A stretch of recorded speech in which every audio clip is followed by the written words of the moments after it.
All right, good morning, everybody.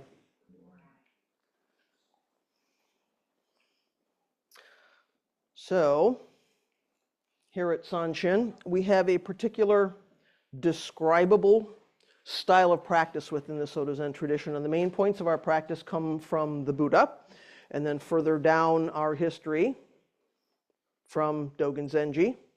After Dogen's death, then Soto Shu, the Soto Zen denomination, shaped our practice in certain ways by highlighting particular activities, particular elements, and then about 100 years ago, Soto Zen arrives in the US, and it starts to incorporate parts of North American culture, or at least to respond to North American culture. So today at Sanshin, we look specifically to our 20th century ancestors as the shapers of the practice that we do here, right? So that's Kodo Sawaki, it's Kosho Uchiyama, and it's our founder, Shohaku Okumura. So each of them inherited the practice of his teacher. So something is being handed down from person to person to person. And then, of course, because these are karmic human beings, each one of them refines that practice, adapts it with elements of his own karmic circumstances and the container in which he finds himself. So little by little, this all gets shaped. So each of these teachers was very clear about the nature of his practice, what elements were essential, what activities were central, what attitude to take, the role of practice in the 20th century and the 21st century, in the world as we find it. So that means, happily for us, that we can draw quite a clear picture of this practice that we've inherited from these three teachers and that we carry on here today. We're pretty clear these days about what we're here to do. So it's important that we as a Sangha understand what Todo-san's aspiration and intention was for this place when he started it, because it isn't always obvious to us, right? We didn't grow up in a Japanese container. Many of us have not been to Japanese temples or Japanese practice situations. Also, what we're doing here looks a bit different than what other North American Dharma centers are doing. Not better or worse, but it's different. If you've been to other Dharma centers, you've probably noticed some fairly significant differences. And also, this is not, what we're doing here is not exactly what practice looks like in Japan, either in a training temple or in a community local temple. So if we make assumptions about our practice based on what we've seen somewhere else, what we've seen in a book, seen in a video, what we've experienced in some other practice place, then, or what's, we hear like somebody else is doing, right? We have every opportunity to really go off the rails, right? And to really not understand what we're here to do. We can misunderstand the meaning of practice, and we can misunderstand the opportunities that we really have here. So when I arrived as the vice abbot in 2017, I started trying to describe our practice, largely because that's what I do, right? That's how I approach a new assignment or a new project, right? I really need to understand what's going on. I felt like I needed to understand this in order to do my job for the Sangha. What exactly are we doing here? Now, it seems really obvious. Well, we're doing Soto Zen. Try to write a mission description for that, right? Look at a mission description for every other Dharma center in North America, and every one of them is different. And you just go, okay, it's not that simple, right? What are we really doing here?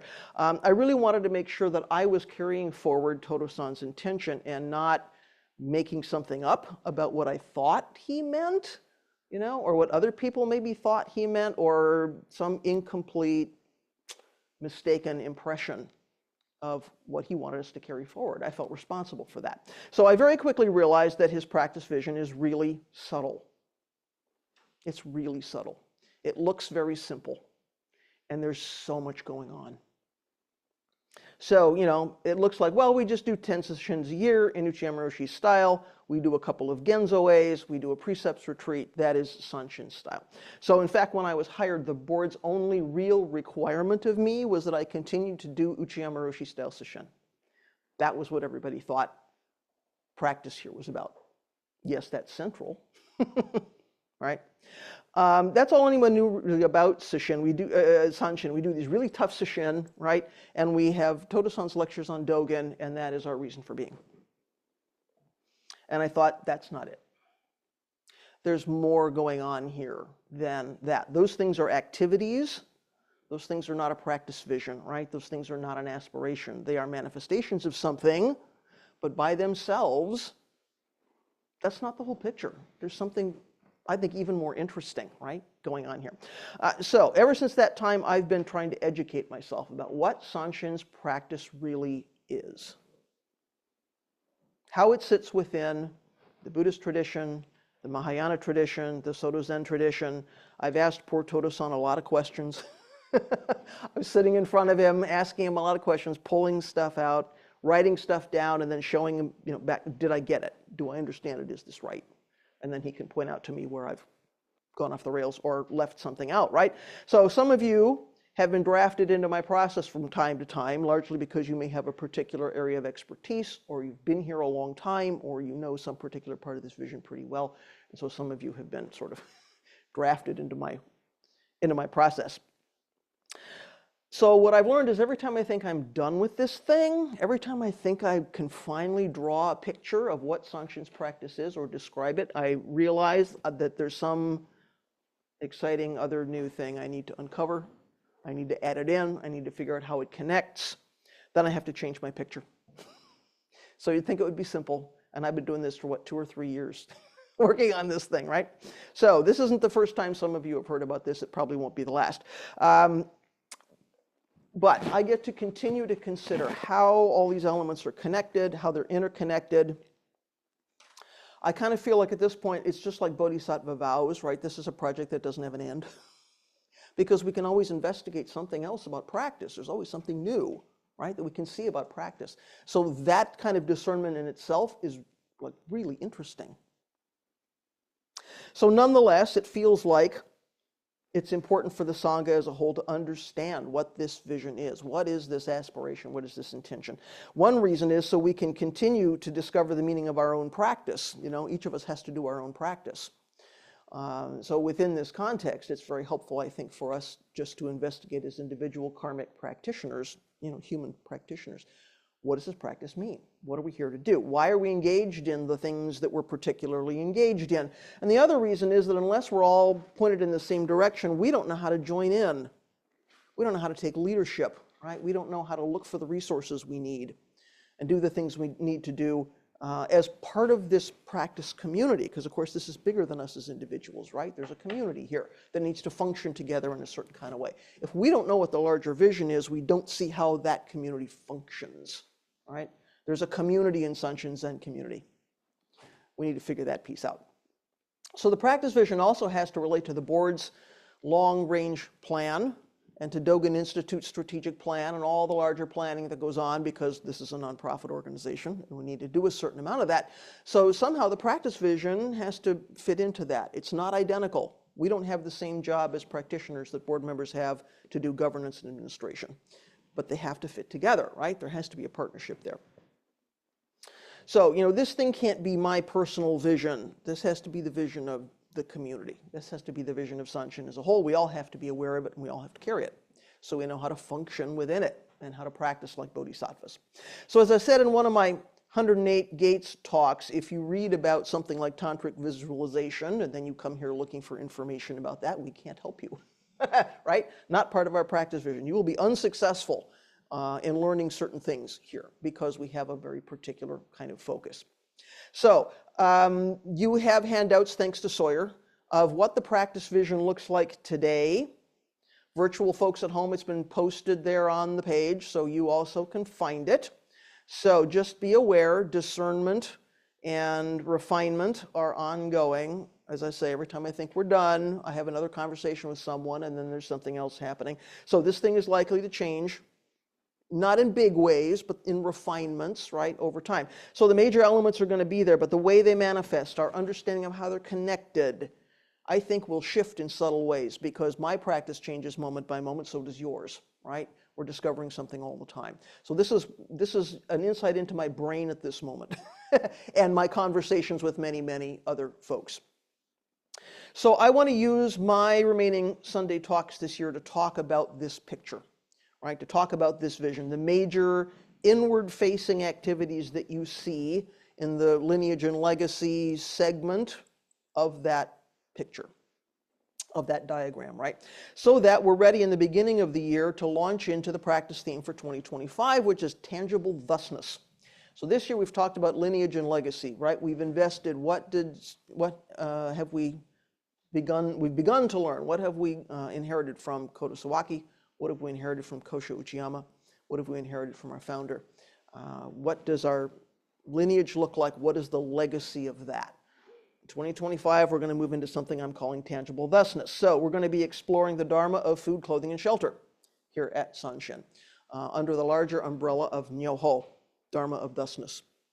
So I think a lot of next year is going to be about how do we put practice on the ground? How do we experience practice with body and mind and the things that we encounter? Because we do a lot of talking about larger abstract things here. And there's also the element that says, in addition to emptiness, there's form. So we have I think, a really interesting year ahead of us next year.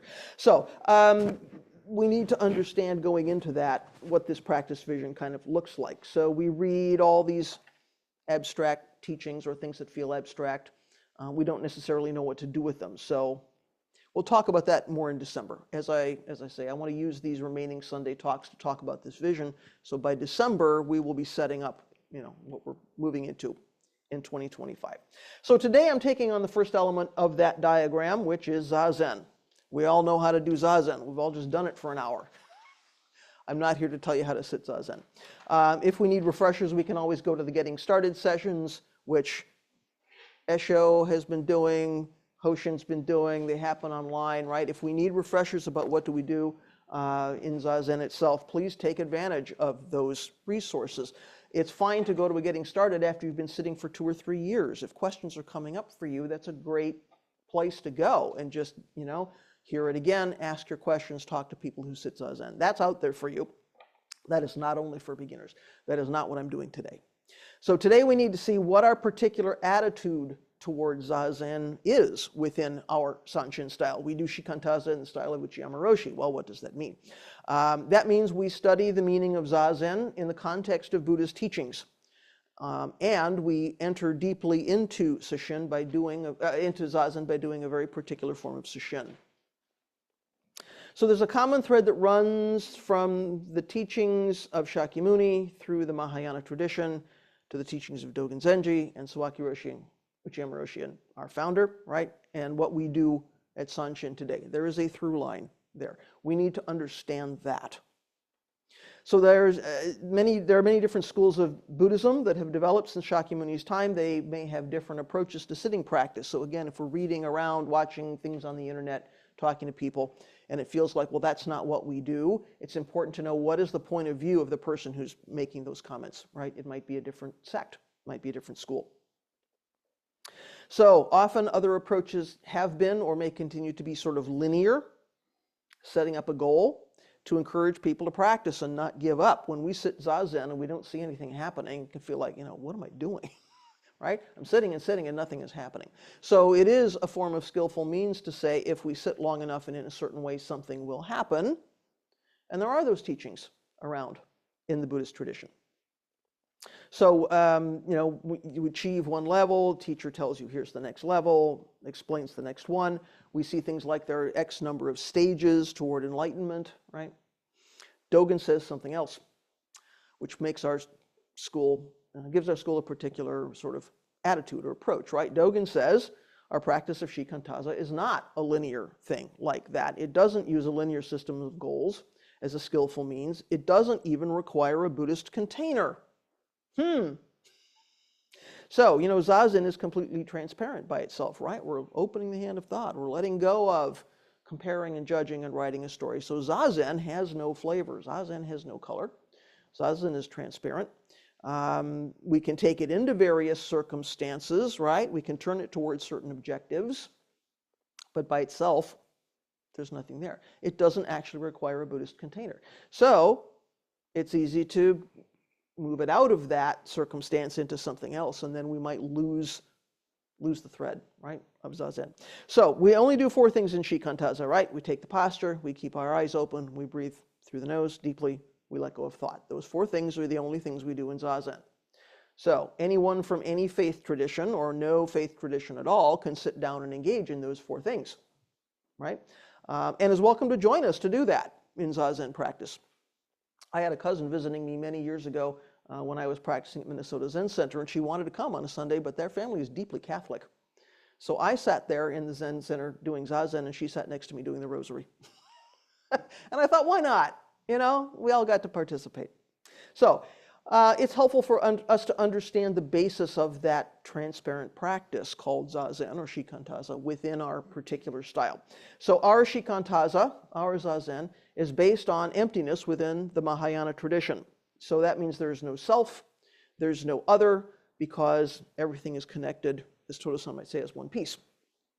Everything's connected as one piece. So Buddha taught, of course, that all conditioned things are empty of any kind of fixed, permanent self-nature that we can grasp, that persists through time, because of both interdependence and impermanence. So everything arises because of causes and conditions, right? Nothing just arises randomly. There's always causes and conditions under that. So nothing can be separate from anything else, right? If everything is arising from causes and conditions, there's some connection there by its nature. So nothing is actually separate from anything else. That's the interdependent piece. And because these causes and conditions are changing all the time, then the things that arise from them also have to be changing all the time, right? So that's the impermanence piece. So we have interconnectedness, interdependence, and we have impermanence. So if everything's connected to everything and changing all the time, then of course there's nothing we can identify or point to or grab onto as a permanent self-nature, as a permanent essence, something which is fixed and goes on and goes on. So that's true for sneakers and for teacups and also for this thing we call I, right? This collection of 5 skandhas that we give a name called me and we think is fixed and not changing through time. So when we really understand emptiness and we really understand what the 5 skandhas are about, then these 5 skandhas stop clinging to 5 skandhas, and that's Dogen Zenji's Shinjin Datsuraku, dropping off body and mind, right? That's also Sawaki Roshi's Zazen is good for nothing. That's also Uchiyama Roshi's opening the hand of thought. That's also Todo-san's 1 = 0 = infinity, right? They're all pointing us to the same thing. So, of course, every Soto Zen center sits Zazen. We are not unusual in that regard. I don't know of a Soto Zen center that doesn't have some kind of Zazen component. But you will see under each of the activities on the diagram that you have, Sanshin has something we can think of as a specialty. So when I thought about the activities that we do here, zazen, work, study, ritual, it quickly became clear to me we have a particular thing we focus on under each of those things. We have a specialty that we can offer in the world. So something that we really can contribute to the national conversation is the way I like to think about this. Sanshin is bigger than this room, right? Sanshin is bigger than even our global kind of Sangha. There's something else happening. We are contributing simply by our practice to the growth and development of Soto Zen in North America. Some of us are involved on the national level with that. But it happens just because we're practicing. So because of the things we've particularly inherited in our lineage, we have things we can offer back to that conversation. That's the way I think of those specialty, something I'm calling a specialty, right? There's some particular thing we can offer back. So under Zazen, our specialty is sesshin. We're known for doing sesshin. We have been known for doing sesshin for a long time. Of course, most, if not all, Soto Zen centers will sit sesshin. We're not unusual in that regard. But ours takes a very particular form, which started with Sawaki Roshi. It was modified by Uchiyama Roshi according to his conditions. We've inherited it here, and we've made it work for a North American Sangha, which is not largely residential Sangha. We're all commuting. We have homes and lives and families, mostly. So we've had to make that work in these conditions without losing the spirit, right? If we're going to make those kind of modifications, if we're going to be creative and flexible, as Todo-san encourages us to do, then we need to understand what is that sesshin about so that we're not throwing out like really important stuff just because it's not convenient or we don't understand it. So we need to not lose the spirit of what our ancestors are trying to show us with this zazen and with this sesshin. So sesshin seems like a pretty simple practice. If you look at the schedule of the day, 14 periods of zazen, 3 silent meals, and sleep, and that's it. And you think, well, that's a pretty simple practice. Sometimes people are actually attracted to our sesshin because it looks very simple. Oh, I don't have to know how to do dokusan and liturgy and okay, right? And then you sit down on a cushion for 14 periods and your body says, not so easy, right? So there is that. But there's also some really subtle stuff happening because of the approach that we take and because of the very simple daily schedule. And it would seem like, well, if I don't sit sesshin, that's not relevant for me. But actually, it's relevant anytime we do zazen. There's things we learn in that sort of immersion in sesshin, but zazen is zazen, right? So those things matter no matter what the circumstances of our zazen. It doesn't matter whether you've ever been to zazen. So there's some important points, I think, for all of us in here. So there are two important things we get directly from Uchiyama Roshi in Opening the Hand of Thought about sesshin. One is that there's absolutely no talking, and the other is that no one is watching you in the zendo. So no talking sounds like a pretty straightforward instruction, right, or guideline. Certainly we're used to keeping silent during zazen. We're not chitty-chatting with each other. We're not, trying to make a lot of noise. We're trying to be quiet and be focused. Certainly if that's what's going on during zazen, and sesshin is largely made up of periods and periods of zazen, we would think, well, it should be pretty easy to have this absolutely no talking, right, during sesshin. I think it's easy to miss how really important and subtle that guideline is. It goes far beyond simply not chitty-chatting around the zendo so we don't disturb people, right? I think it points out to us that sesshin is a nonverbal container to the extent possible, right? So it's something that allows us to sort of rest in this space before discriminative thinking arises and begs to be put into words in our mouths or in our brains or something, right? Even if we're trying to be silent, the brain is making a lot of words. We're being highly verbal even when we're not talking, right? So the related guideline is that we don't engage in reading, writing, right? Listening, as in listening to podcasts, listening to music, right? During sesshin. So some practitioners are tempted to spend their personal time upstairs in the common room, going through the library, finding something interesting to look at, settling down on the couch, doing Dharma study. We don't do that during sesshin. We actually give up all of our thinking, discriminative thinking, during sesshin or during zazen, even thinking about the Dharma. It's not even a place to think about the Dharma. So whatever we're reading just kind of stirs up the mind, even if that's a Dharma book, no less than reading and writing emails and listening to the latest podcast, right? I remember one sesshin, I was upstairs in the common room after a meal, and I heard singing. Someone was down in the bathroom with, I don't know, a radio or a phone or something, singing away with and I thought, right? Nonverbal, supposed to be a nonverbal container. So we abandon all of that kind of discursive thinking during zazen, certainly, and during sesshin. When we think of sesshin, it's one long zazen period. So we have to settle down in order to understand that non-separation that happens in the zazen container. And this is why we need to see our whole lives, or in the case of zazen, sesshin, the entire sesshin, as one continuous period of zazen, right? Can we see our whole lives? Can we see our whole day? Can we see the entire sesshin as one continuous period of zazen? When we approach things like that, it really shifts something, right? It's nearly impossible to notice what's going on around us when we're busy telling ourselves stories. And it's those kind of lapses that break the container. So during sesshin, for instance, it's really hard to settle down if we're constantly telling ourselves stories about sesshin, I like it, I don't like it, I shouldn't be here, I should be home, cleaning out the garage, right? So nonverbal is not just not reading a book. Nonverbal is what's going on here, even when we're sitting and looking at a wall. So you might have noticed here that we don't do a lot of direction and correction, even for new folks. All of us had a first day here. All of us had a first day in the zendo. We don't have a big apparatus for welcoming new people and holding them by the hand and making sure nobody makes a mistake. Right? Doesn't mean we don't notice new people are here. Doesn't mean we don't care. Doesn't mean they're not welcome, right? Our style is to tell you to pay close attention to what's happening around you and fold in. So again, we're responsible for our own practice, right? We're responsible for looking around and noticing, oh, everyone's in Gasho and I'm not.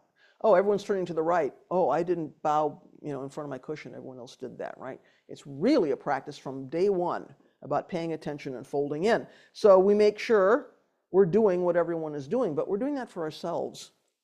Now, if somebody's really struggling, we're not an unfriendly bunch, right? Somebody's going to help you, or if you need help and ask for help, you're going to get help. But we're likely to assume, oh, you're a grown-up, you can look around, you can figure it out. We don't need to save you from yourself, right? Because that would just be more of this. So it's not necessarily that nobody noticed you made a mistake. It's that we know you can figure it out. You can correct it from yourself. So we get that piece from Uchiyama Roshi because for him, rather than relying on a teacher or relying on a practice officer to constantly be talking at people, correcting them, giving direction, he said, no, we're going to let zazen, we're going to let the quiet that comes with zazen refine that practice. We're going to let people get quiet enough that they're going to notice when something isn't quite aligned. So Arthur Braverman, you might remember Arthur Braverman. We had a Zoom panel discussion with him not long ago, who's part of our lineage. He says, as Uchiyama often said, quiet comes when your mind slows down enough to hear the noise. It was not uncommon for him to compare life at Antaiji with life at other Zen monasteries. At other temples, he would say, you are told to make sure your sandals are neatly lined up with the other sandals.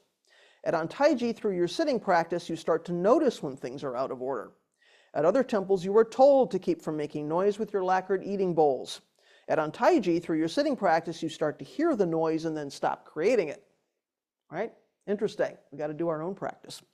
So not creating a lot of noise in our heads and externally by constantly talking to ourselves and talking to others is critical for this approach to practice. So during sesshin, we don't hear talks, we don't do chanting, we don't do liturgy, right? We don't do practice meetings. We don't have chatty work period. We don't have chatty tea time, right? We don't read and write. We don't listen to recordings. Kind of put all that to sleep. How would it be to go for 3 days or 5 days or 7 days in as nonverbal an environment as is possible for us to maintain? That's really interesting. So that means it's also helpful to maintain a certain amount of silence around our regular day-to-day zazen. Maybe we're not sitting sesshin all the time, but we get the chance to practice in that way, right? To carry that intention, even around our regular sort of day-to-day sitting. So it's good to limit our conversation, for instance, when we arrive in the morning. When we come for weekday morning zazen, rather than exploding into a lot of yucking it up, it can be nice to, functional speech, maybe somebody has a question, limit our talking. So we can get our heads in the game, right? Maybe we save the car radio for the ride home, or maybe we shut off the car radio for a while. Probably there's nothing we really need to say to other people before zazen that we can't say afterwards. Certainly, again, if somebody has a question, ask the question. But maybe we minimize the chitty chat. So we let ourselves stay quiet. We get to see how we are responsible for our own practice. Quiet is not unfriendly. Quiet is not disconnection. Quiet doesn't mean we don't care, right? Quiet means we're taking care of the practice. So if I don't run up to you and chat at you, oh, I have the chance to let you manage your practice and stay quiet and not distract you. That is actually a compassionate, wise thing to do. So this brings us to Uchiyama Roshi's second point. No one is watching us during zazen. And that's not something we would sort of think of for ourselves, right? It seems obvious, but sometimes we forget. We practice of our own free will, right? It's our aspiration that's getting us on the cushion. So no one's requiring we sit zazen. No one is requiring that we do sesshin. No one is requiring that we be here. Somehow we make our own decision that we want to practice, that there's something in this practice that is meaningful and compelling, and we want to be part of it, and we want to be doing it. So it's not as though at that moment we've signed up for something and now we're going to be carried along by a system that's going to practice for us or give us, energy, or, some structure is not going to pull us along. We have to do our own practice. Nobody can do that for us. So this is why we talk a lot here about things like bodhisattva vows and taking precepts and vow and repentance, because it's our own bodhicitta that's pulling us forward. So this is a recurrent theme in the teachings of the Buddha and also Sawaki Roshi and Uchiyama Roshi. We have to walk forward on our own legs in the direction we want to go, is the way that we hear this, right? So nobody can practice for us. So that means we have to take responsibility for ourselves, and we don't step into the zendo or into sesshin or into a practice container expecting that container to do the work for us. Oh, well, I'm here, that's enough. Well, really? We're not reliant on something outside of ourselves to keep us on the cushion for 50 minutes. We're not thinking about, oh, what's someone going to think of me if I don't do this? Or is the teacher, watching me and judging me? Or we have some idea in our own heads about what good practice is. All right, that's just a story. So what we do with ourselves during those 50 minutes is our own problem. Nobody knows what we're doing. We're sitting looking at a wall. Nobody's watching us, right? We could be doing all kinds of things sitting there on the cushion. What we do with that 50-minute opportunity is up to us. So if we decide that instead of doing zazen, we'd like to analyze our circumstances or work through our emotional whatever, figure out how to be more creative, then that's our own doing if by the end of the period, bell rings and we realize I've wasted a precious opportunity, right, to awaken from this dream of self, this fabrication of self. That was 50 minutes I could have spent letting go of that, and instead I spent it spinning a story.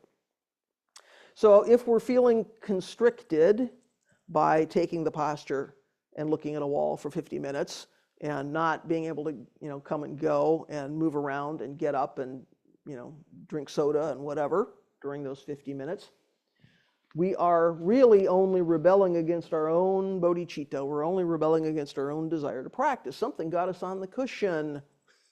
And now if we're struggling against that, what are we really struggling against? So our resistance isn't going to make that bell ring any sooner. Hoshin's not going to look at you and go, that's somebody who's struggling. I'm going to end the period 10 minutes early. He's going to wait the allotted time, right? So that rebellion isn't going to change anything. We're just, sort of working against ourselves. And if we're doing that, there isn't a lot of point in being on the cushion.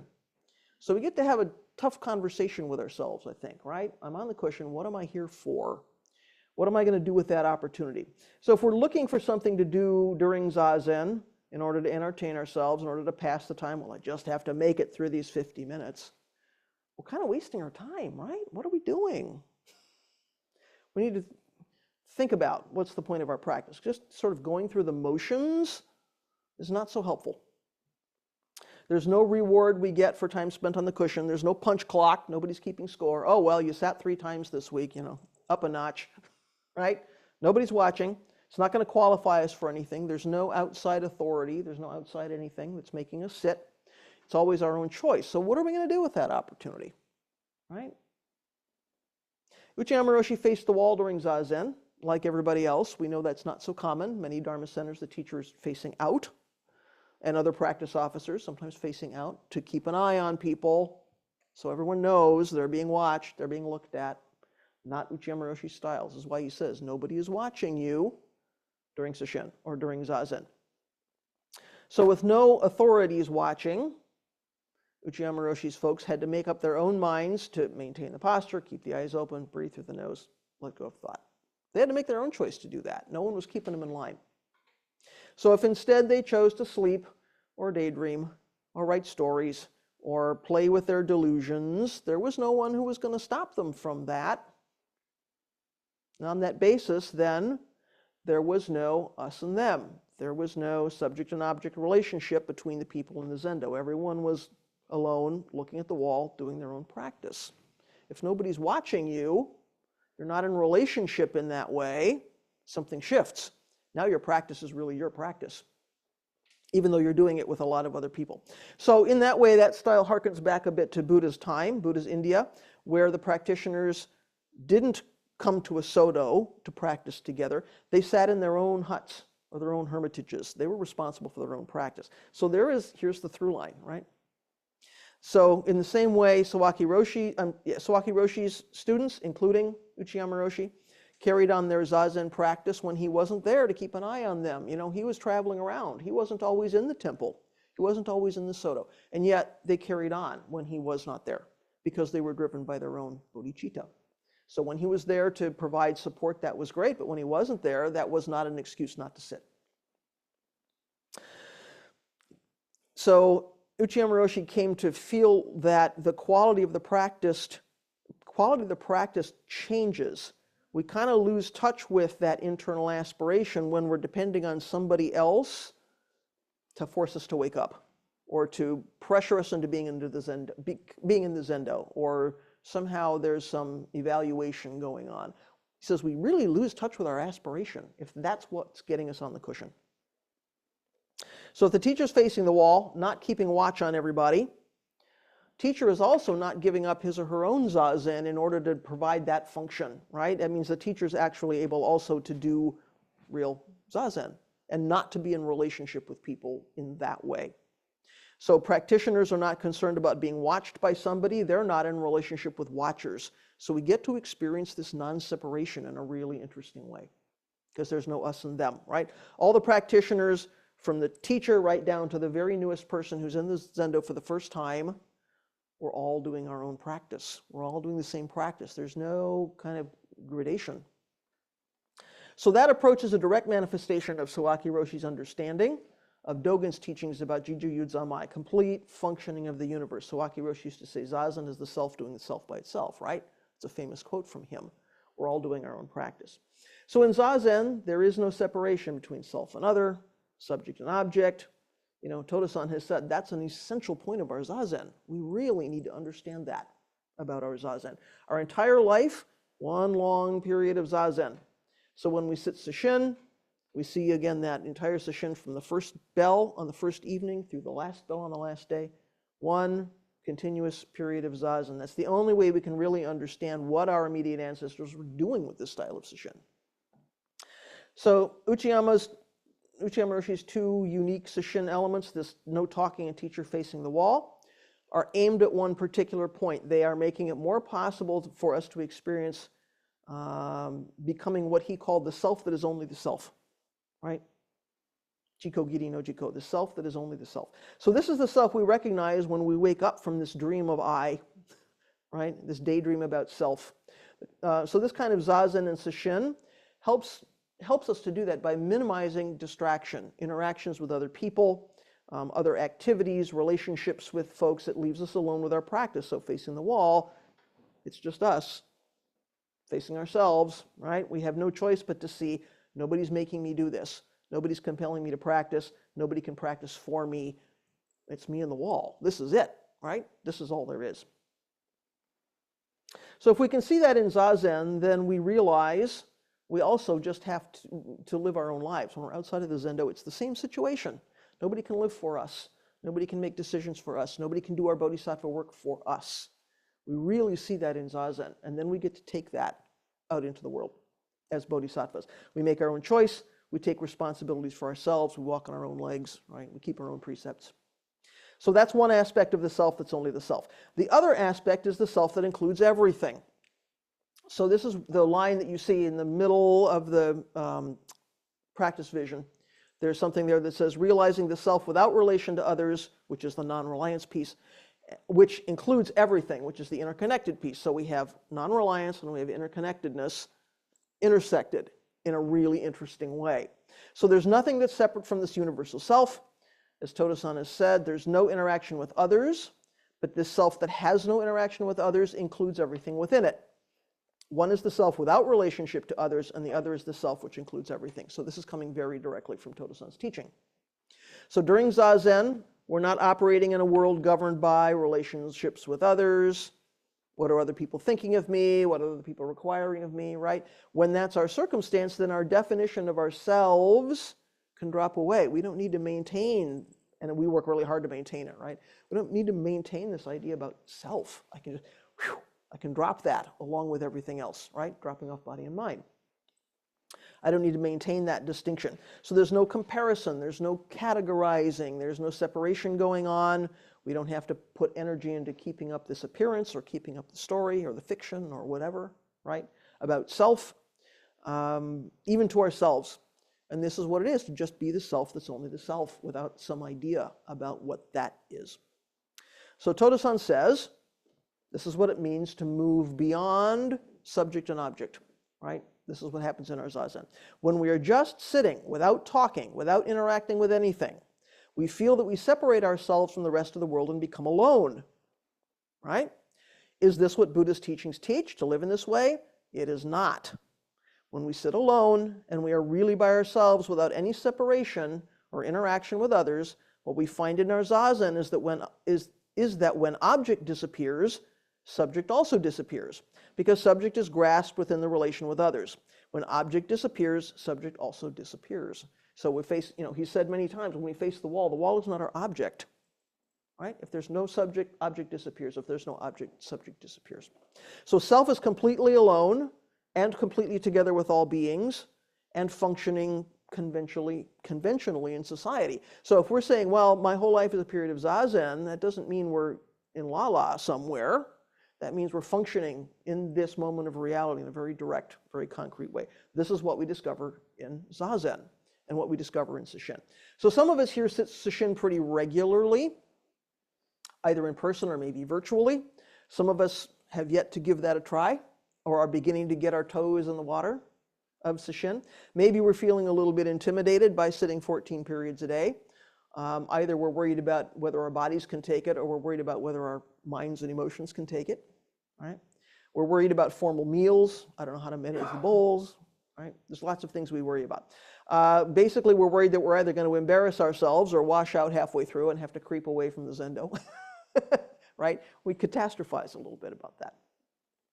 I encourage you to sort of gently move your ego out of the way and consider beginning to put yourself into a sesshin container, even if it's for one day.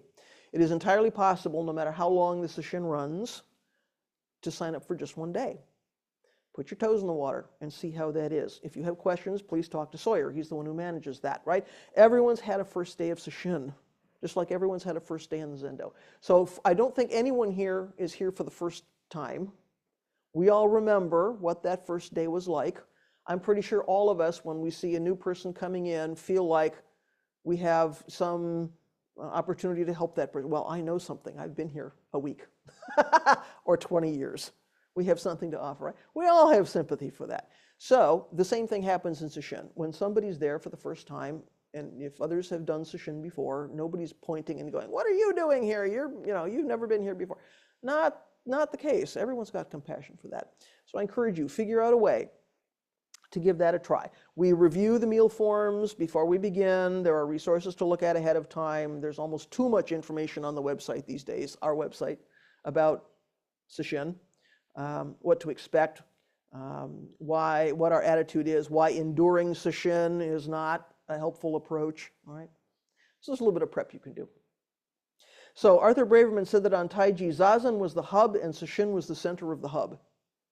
So if we really consider how central to our practice zazen is, and I don't think anybody would argue that that's the case, here's zazen and here's sesshin, which is even a more concentrated experience of this really essential central practice for us, right? It's a big opportunity. We've inherited that point of view here. So zazen is not for heroes. Sesshin is not for heroes. It is simply, the really central point of our practice. So both of those are really essential elements of the practice vision at Sanshin.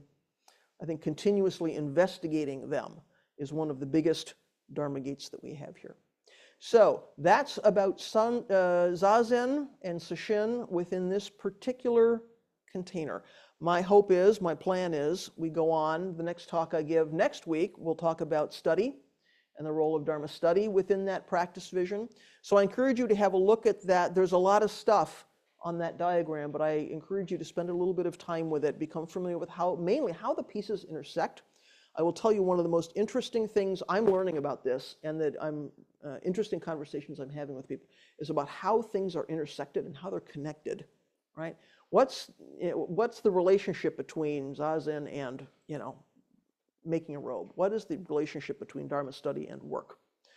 Those intersections have some really interesting stuff in there, so I'm hoping we get to noodle on that over the next few years. Okay, enough for me. These sheets that you have, if you take them home with you, and you're welcome to do that, you may want to bring them back when you know there's another one of these talks. So maybe you want to take notes, maybe you just want to have it in front of you. If you want to leave it with Sawyer, and we can hand them out again next time, that's fine. But that is going to be an ongoing theme for us, so please take care of the handouts.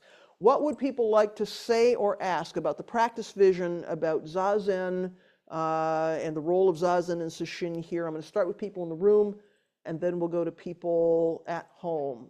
Please, Marianne. So you talked about how when people twist into like if we don't teach them, they just have to look along and follow what others do, right?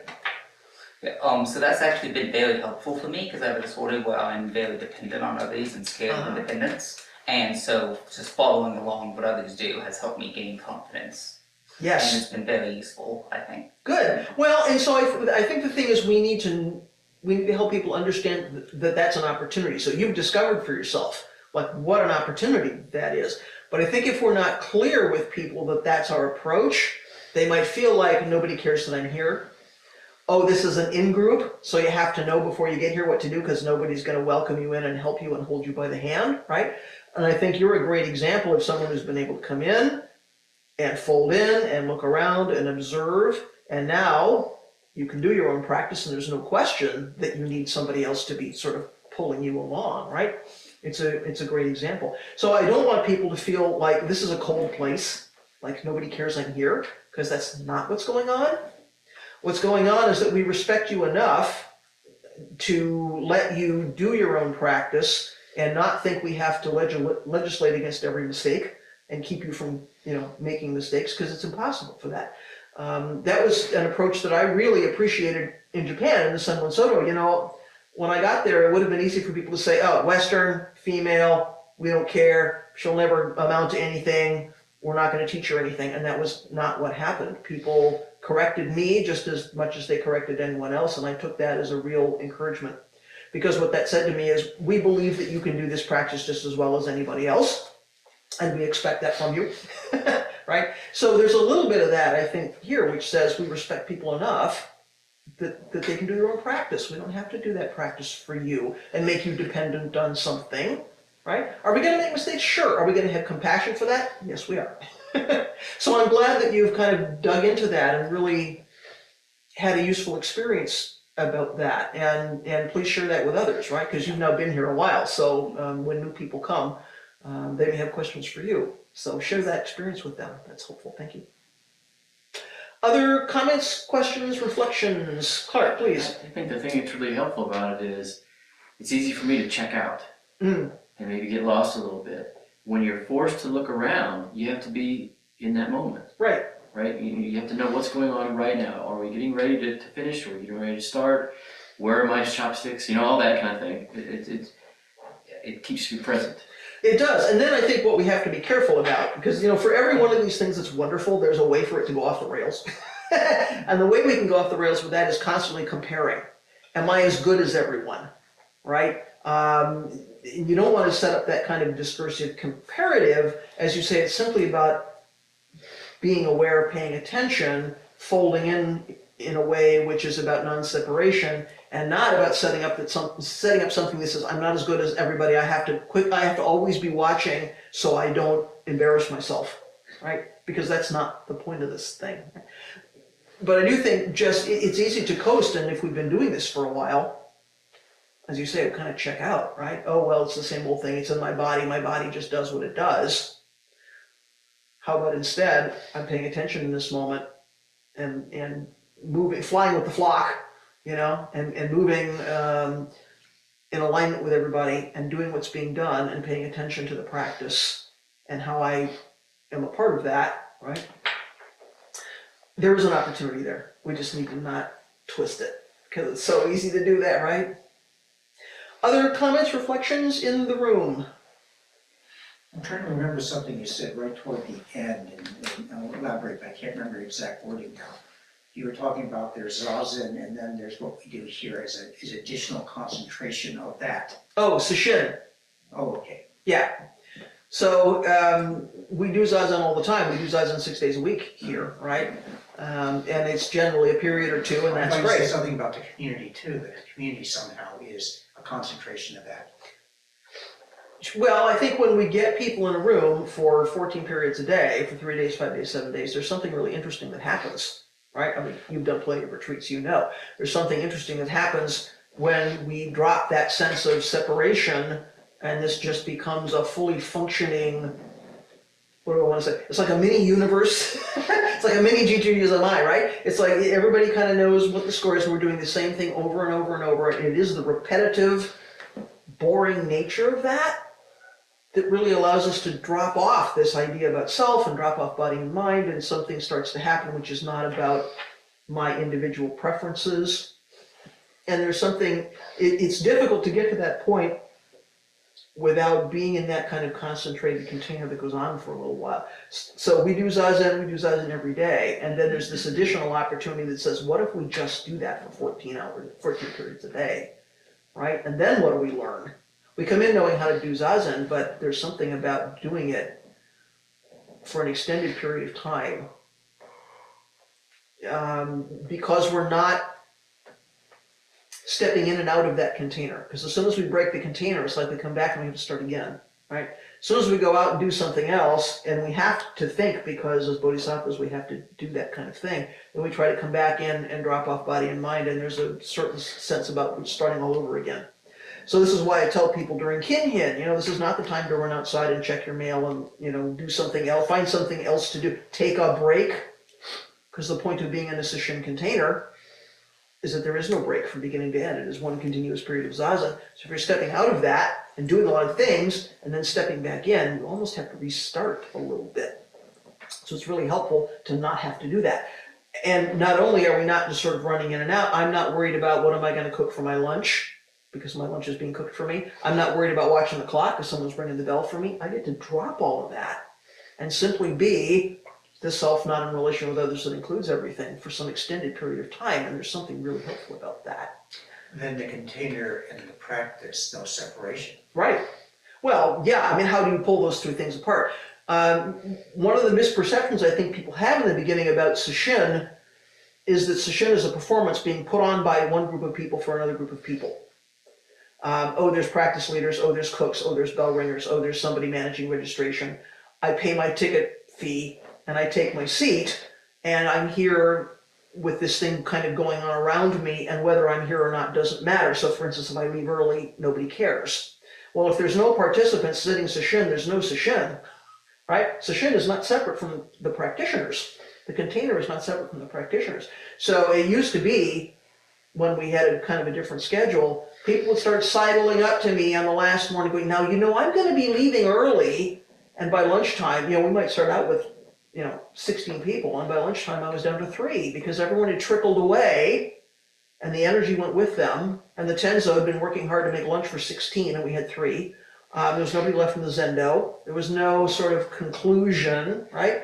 It was a really interesting lesson in how sesshin is not separate from practitioners.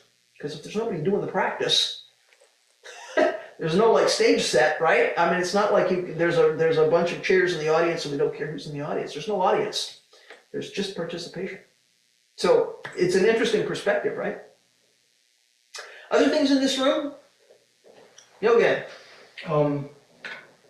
My life in my life I've always lived in my head. Me too. Rich fantasy life, the whole 9 yards. And it really makes my zazen chaotic. But for a long time, I often thought, or I often questioned, am I really doing zazen? And I realized, yes, I was, because there were times between that chaos to where I would focus on dropping body and mind, and then go back to thoughts again, and repeat and repeat and repeat. And one of the things that I have found is that's been very, very helpful in taking the practice off the cushion. Not saying for everybody to do this, but it's the chaos of the outside world is somewhat mirrors the chaos of my mind, and I can go, with a little bit of effort and practice reminders, I can remember to say, drop body and mind and do what I need to do. Be kind, not yell at somebody because I haven't had my coffee or something like that. So just putting that out there. I think that's a great example of why it's important for us to sit in conjunction with doing our bodhisattva work in the world. It'd be really hard, right, to do our bodhisattva work in the world if we weren't coming back home to zazen to drop off body and mind and clear the decks a little bit and sort of remind ourselves what self is about and what's going on in the body. And if we can do that on the cushion in a zendo with as few distractions as possible, I think it's a little more possible to go out in the world and, when you stub your toe, know what to do with that, or when somebody cuts you off, or when you have a challenge. Or even not have a challenge, you just need to, cut the grass or whatever it is, to drop into that sort of zazen mind. I think it happens in a way which is really gradual. We don't necessarily know, it's the water wearing away the stone, right? We spend enough time in zazen, that sort of becomes the default, rather than greed, anger, and ignorance becoming the default. So I think that's a good example. And in sesshin, we get to even kind of dive a little bit deeper down there, because we get to stay there for a while, and remind ourselves what practice is about and what we're here to do. Other things in this room, please. I want to bounce off that. Okay. I have the opposite experience, so my brain's jumping around 10 billion thoughts, a song in my head constantly, all day, every day. But in zazen, it's the only time where my brain finally shuts up, and I notice the day of every time I do zazen, I'm much more attentive and focused on what I'm doing and calm throughout the day, because it shuts my brain up finally. Yeah, absolutely. Well, it's reminded yourself that that's possible, Yeah. right? I mean, most of the time we might not even think that's possible to let the mind chatter subside a little bit. So sitting in zazen, we're kind of reminded, oh yeah, this is sort of my natural state. The rest of this stuff, it might happen and it might need to happen, but there is an alternative to that, right? So it's a useful reminder. Yeah. Other things here? Maybe, Will, you can help me see if there are people at home, comments, questions? Will's a little closer to the screen, so he can help me navigate. Any last things from anybody? Okay. Please, Sawyer. So you kind There's of a hand there, I see. ended up, I think, referencing this with Nyogen's comment, but when we say one continuous period of zazen during sesshin or our life, what does that mean? Maybe I should leave it at that.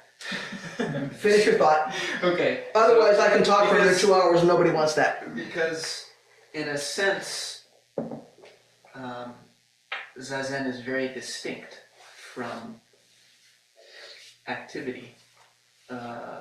From even within sesshin, there's a difference between when we're sitting in the form of sitting and facing the wall and doing kinhin, or cooking a meal, or being the person that rings the bell, or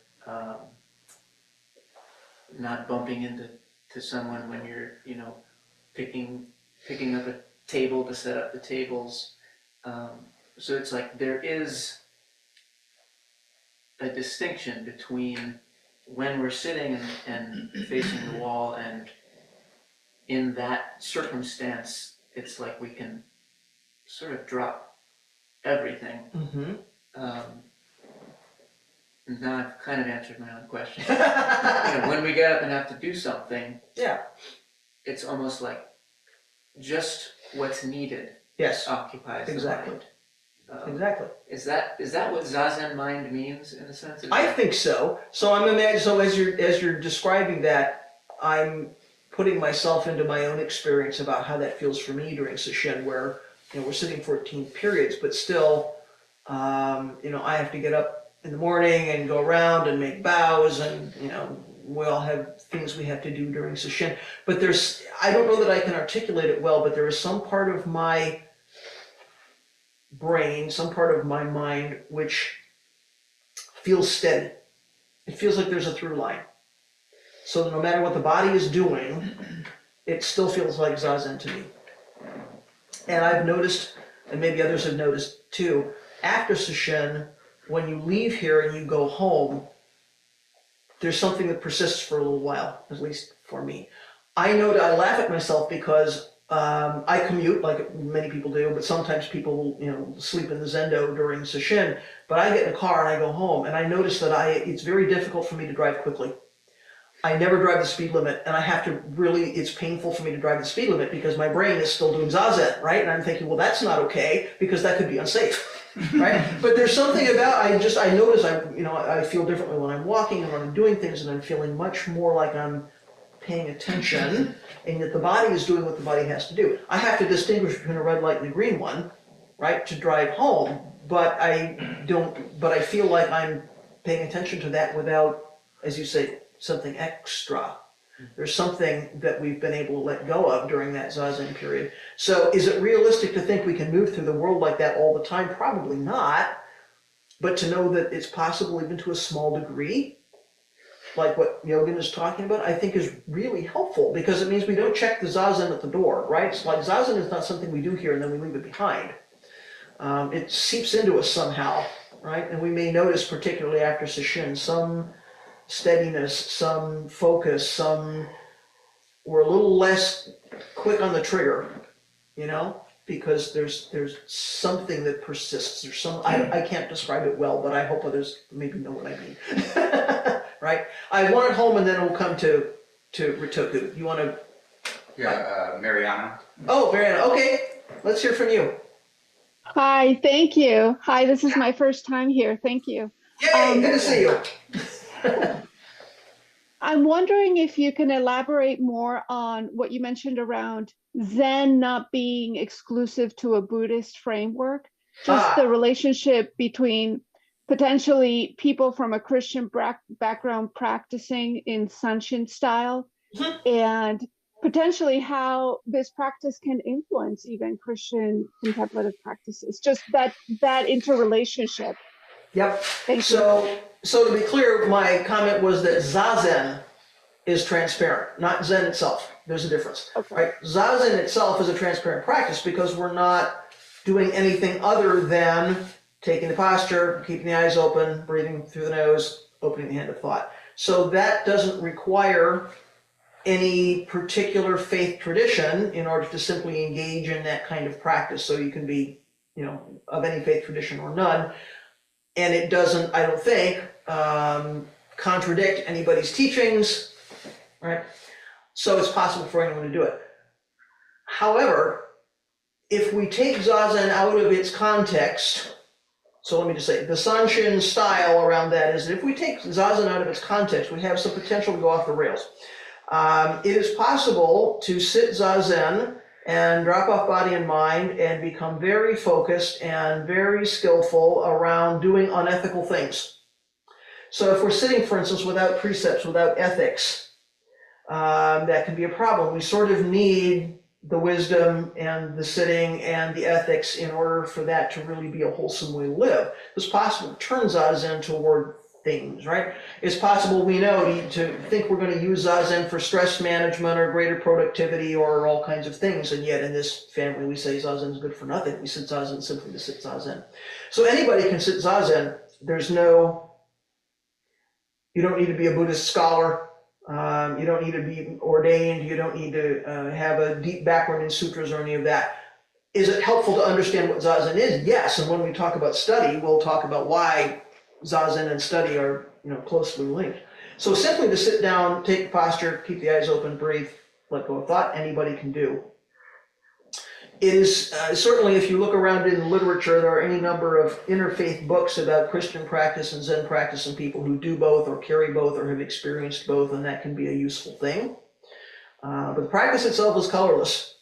So that's why it's important for us within this tradition, within this family, to understand what we're doing, because it's possible to misunderstand what zazen is about. And Todo-san has said from the very beginning, it's really kind of dangerous for us to sit as much zazen as we do and to do as much sesshin as we do without really getting clear on what zazen is and what it's not and what we're not aiming at with it, right? So that's a short answer to your question, and I hope that's a bit useful for you. I encourage you to read around about that because people have written about it. Is that okay for now? Yes, thank you. You're welcome. Ritoku, you have So something. piggyback on that, Okay. since it was brought up. So I have a Dharma relative from the Mizumi family, Father Reverend Robert Kennedy. Yes. He's an ordained Buddhist priest and an ordained Catholic priest. Yes. And he does Christian, Buddhist, Senshin from time to time. Mhm. So that would be, and there's also a great book by Topdun Han, Living Buddha, Living Christ, where he also goes into that. Yeah. So there is that interfaith dynamic Sure. that takes place. Sure. Well, yes, and most faith traditions will answer some basic questions. What is the relationship between self and the universe? And, where do I go to get resources when I'm suffering? And, what is peace about? And, right? I mean, they're sort of human questions. There's about 5, basic human spirituality questions in And this I think context. D.T. Suzuki talks about Eckhart as being the Christian who is most like a Zen Buddhist. Well, there's certainly, certainly in North America, that's a long-standing dialogue because Buddhism is not a mainstream tradition. And I would argue, even people who think they know what Buddhism is don't necessarily unless they're practicing. There's a lot of misconception about it. So that's an ongoing dialogue and a useful dialogue, I think.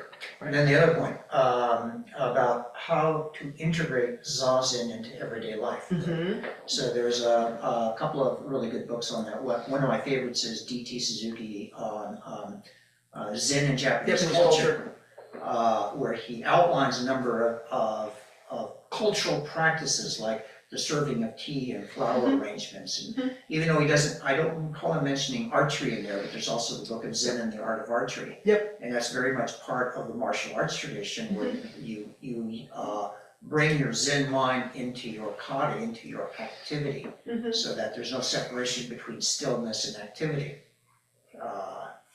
So I just wanted to bring that up, that there is some discussion about how you integrate zazen into ordinary activities. So next time you sip on your tea, do so with no mind. There you go. Please. I just want to piggyback off that again and mention, I practice both Judaism and Buddhism, and there's a lot of others that do, like there's an excellent book called The Jew and the Lotus, about how personally I feel they complement each other and help further my practice in both religions. Yes.